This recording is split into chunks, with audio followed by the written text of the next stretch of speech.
اسی نے انسان کو ٹھیکرے کی طرح کھنکھناتی مٹی سے بنایا اور جنات کو آگ کے شعلے سے پیدا کیا، تو تم اپنے پروردگار کی کون کون سی نعمت کو جھٹلاؤ گے؟ وہی دونوں مشرقوں اور دونوں مغربوں کا مالک ہے، تو تم اپنے پروردگار کی کون کون سی نعمت کو جھٹلاؤ گے؟ اسی نے دو دریا رواں کیے جو آپس میں ملتے ہیں، مگر دونوں میں ایک آڑ ہے کہ اس سے تجاوز نہیں کر سکتے، تو تم اپنے پروردگار کی کون کون سی نعمت کو جھٹلاؤ گے؟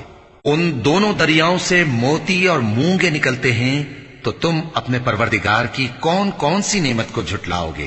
اور جہاز بھی اسی کے ہیں جو سمندر میں پہاڑوں کی طرح اونچے کھڑے ہوتے ہیں، تو تم اپنے پروردگار کی کون کون سی نعمت کو جھٹلاؤ گے؟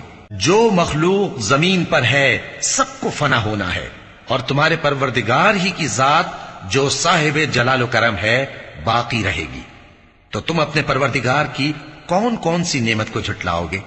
آسمان اور زمین میں جتنے لوگ ہیں سب اسی سے مانگتے ہیں، وہ ہر روز کسی نہ کسی کام میں ہوتا ہے، تو تم اپنے پروردگار کی کون کون سی نعمت کو جھٹلاؤ گے؟ اے دونوں جماعتوں، ہم ان قریب تمہاری طرف متوجہ ہوتے ہیں، تو تم اپنے پروردگار کی کون کون سی نعمت کو جھٹلاؤ گے؟